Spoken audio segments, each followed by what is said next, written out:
মেলায় গন্ডগোলের জেরে দুই কিশোরকে বেধড়ক মারধরের জেরে হাসপাতালে চিকিৎসাধীন অবস্থায় এক কিশোরের মৃত্যু। অপর কিশোর আশঙ্কাজনক অবস্থায় হাসপাতালে চিকিৎসাধীন। ঘটনাকে ঘিরে ব্যাপক চাঞ্চল্য মালদার কালিয়াচকে। ঘটনার সূত্রপাত হয় গত 18 তারিখ। জানা গেছে ওই দিন কালিয়াচকের কালিকাপুর এলাকায় ঈদ উপলক্ষে মিনা বাজার বসেছিল। সেই মিনা বাজারে ঘুরতে গিয়েছিল কালিকাপুর হাজিপাড়ার এবারুল শেখ নামে 16 বছরের এক কিশোর। তার সঙ্গে ছিল সাদাত শেখ নামে তার এক বন্ধু। অভিযোগ, মেলায় কোনো বিষয় নিয়ে গন্ডগোল বাধে, আর সেই গন্ডগোলের জেরে সুলতানগঞ্জ এলাকার জিম্বার শেখ নামে এক যুবক সহ মেলা কমিটির বেশ কয়েকজন মিলে ওই কিশোরকে কিল, চর, ঘুষি এবং বাঁশের লাঠি দিয়ে বেধড়ক মারধর করে বলে অভিযোগ। সেই মারধরের জেরে দুজনেই গুরুতর আহত হয়। তৎক্ষণাৎ পরিবারের লোকজনেরা তাদের উদ্ধার করে মালদা মেডিকেল কলেজ হাসপাতালে নিয়ে যান, কিন্তু তাদের অবস্থা আশঙ্কাজনক থাকায় তাদের কলকাতা NRS মেডিকেল কলেজে রেফার করা হয়। কিন্তু চিকিৎসাধীন অবস্থায় বুধবার রাতে মৃত্যুর কোলে ঢলে পড়ে গুরুতর আহত কিশোর এবারুল শেখ। দুটো ছেলে গেছিল মেলা, 4টা ছিল, দুটোকে ভাগিয়ে দিয়েছে আর দুটোকে ভিতরে ঢুকিয়ে নিয়েছে। ভিতরে ঢুকিয়ে একটাকে শেষ অবস্থা করে মেরে বাইরে ফেলে দিয়েছে, আর একটা ওই হিসাবে একটার হালকা দাম আছে।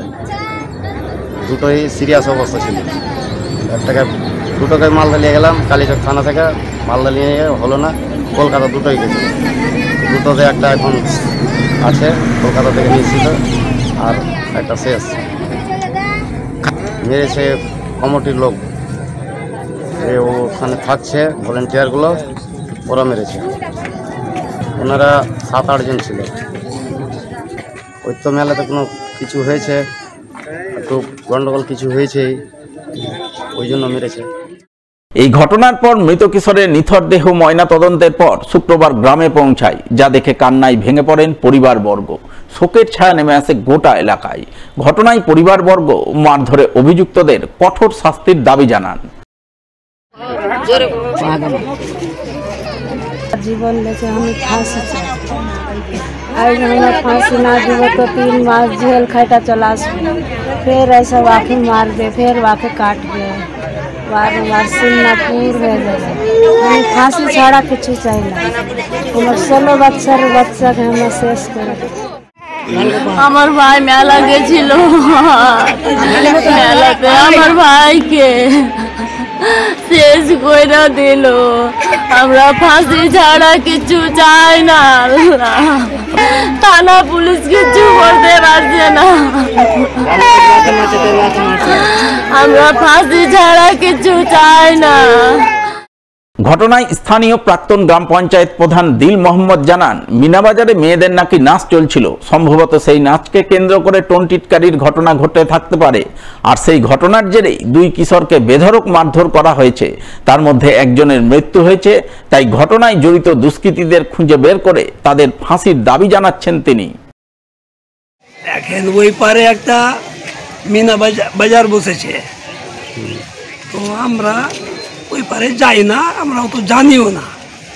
ওখানে যে মিনা বাজার বসেছে ওর মধ্যে মানে মেয়ে ছেলেদেরকে নাচাচ্ছে।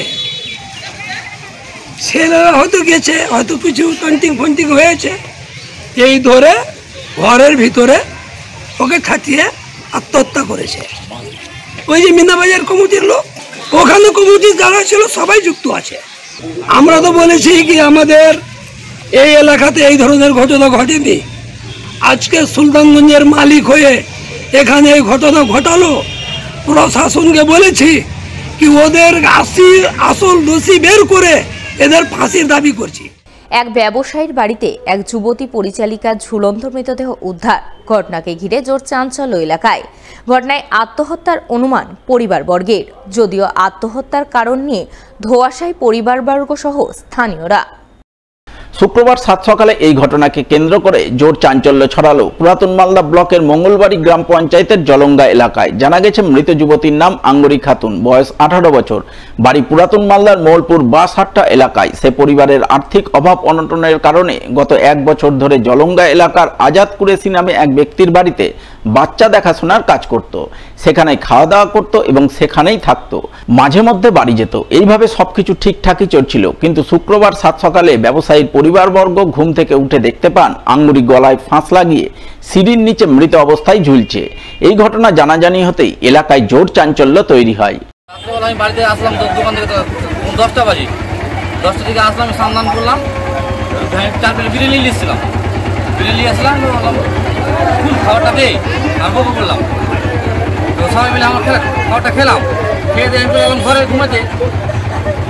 তো তখন 10:30 তখন 11:30 তখন বাজে, তখন ওই চলো আলো উপরে ঘুমাইতে। আবার আমার বউ ফোন করে ডাকলো, আগে আমার মোবাইলে ফোন করলো, আমার মোবাইল থেকে ফোন করে ডাকলো, একটু দুধটা বানিয়ে দে, দুধটা বানিয়ে দিয়ে আবার যা। আবার আসলো, দুধ বানিয়ে দিয়ে আবার গেল। আমরা ঘুমিয়ে গেলাম। দারুণ, আমি কিছু বলতে পারছি না, শুধু বাচ্চারা শুধু দেখাশোনা করতো এইটুকুটাই। ঘটনায় স্থানীয়রা জানান, মেয়েটির এক যুবকের সঙ্গে প্রেম ভালোবাসা ছিল, তার সঙ্গে ফোনে কথাও হতো।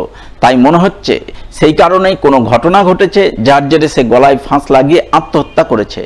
আজাদের বাড়ি কাজ করতো, বাচ্চাটা নিয়ে খেলাধুলা করতো, নিয়ে থাকতো, এইটুকুই। আজকে দেখলাম তো হঠাৎ করে ফাঁসি লটকে দিয়েছে। কারণটা তো এখন কি করে বলবো, তো কারণ দেখলাম তো এখন বলছে নাকি ওর মা যে ভালোবাসা করতো, ওর মোবাইলে নাকি সব ছবি আছে, সব নাম্বারও আছে, রাত্রেবেলা ফোনও করেছে। এলিয়া নাকি ওর মা সব কিছু জানে, ওর মা এখানে আছে, ওকে জিজ্ঞেস করতে পারে, সেই কারণেই করেছে। ওর মা কালকে বললো যে ওখানে বিয়ে প্রস্তাব নাকি করতে চেয়েছিল, এখন কি হলো না হলো ওর মা সব কিছু জানে, ওখানে ওর মা বসা আছে, মাই বলতে। ঘটনায় মৃত যুবতীর মা জানান, তার মেয়ে গত 1 বছর ধরে আজাদ কুরেশির বাড়িতে বাচ্চা দেখাশোনার কাজ করত। পরিবারের লোকজনেরা তার মেয়েকে খুব ভালোবাসতো। তারপরেও মেয়ে কেন আত্মহত্যা করলো তা বুঝতে পারছেন না। আমি কিছুই জানি না, আমি টাকা খাই, আমার স্বামীর মারা কালকে 2 বছর হবে, আমি কিছুই জানি না। বাড়ি এরকম যাই, আমার সঙ্গে 1.5 মাস থেকে দেখা নেই, আমি বাগান জোগাই, বাগান থেকে কাজে যাই, হঠাৎ করে এখন শুনতে পাচ্ছি ওদেরও কোনো দোষ নাই, ওদেরও ভালোবাসে, নিজের বোনের মতো আমাকেও ভালোবাসে, যখন তখন সব কিছু দিয়ে পাঠায়, আমি খাই। এখন কিছু অনেক কি হয়েছে আমি কিছুই বলতে পারছি না। বাচ্চা নিয়ে থাকতো, কাজ করতে পারো, নিজের বোনের মতো ভালোবাসতো, আধা ঘন্টা বাড়ি গেলে তাড়াতাড়ি ফোন লাগাইতো, তাড়াতাড়ি পাঠাও, বাচ্চা কাঁদছে, কারণ আমি কিছুই জানি না। এদিকে এই ঘটনার খবর পেয়ে মালদা থানার পুলিশ কিছুক্ষণ পরে ঘটনাস্থলে পৌঁছায় এবং মৃতদেহটি উদ্ধার করে ময়না তদন্তে পাঠায়। পাশাপাশি মৃত্যুর কারণ খতিয়ে দেখতে পুলিশ তদন্ত শুরু করে বলে জানা গেছে।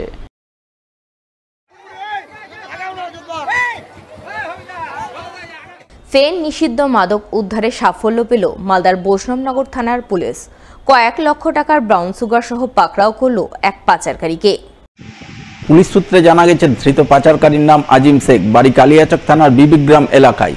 বৃহস্পতিবার রাতে সে বৈষ্ণবনগরের পঞ্চুটোলা টাওয়ার মোড় এলাকায় সন্দেহজনকভাবে ঘোরাঘুরি করছিল। ওই সময় বিশেষ সূত্রে খবর পেয়ে বৈষ্ণবনগর থানার পুলিশ তাকে পাকড়াও করে। তল্লাশিতে ধৃতের হেফাজত থেকে উদ্ধার হয় 420 গ্রাম ব্রাউন সুগার, যার আনুমানিক মূল্য প্রায় 30 লক্ষ টাকা। ধৃত পাচারকারী কোথা থেকে বিপুল পরিমাণ ব্রাউন সুগার পেল, কোথায় পাচার করতে যাচ্ছিল, এই পাচার চক্রে আর কে বা কারা জড়িত রয়েছে ইত্যাদি নানান প্রশ্নের উত্তর খুঁজতে তদন্ত শুরু করেছে পুলিশ। এবং তদন্তের স্বার্থে ধৃতকে শুক্রবার 10 দিনের পুলিশি হেফাজতের আবেদন জানিয়ে পেশ করা হয় মালদা জেলা আদালতে।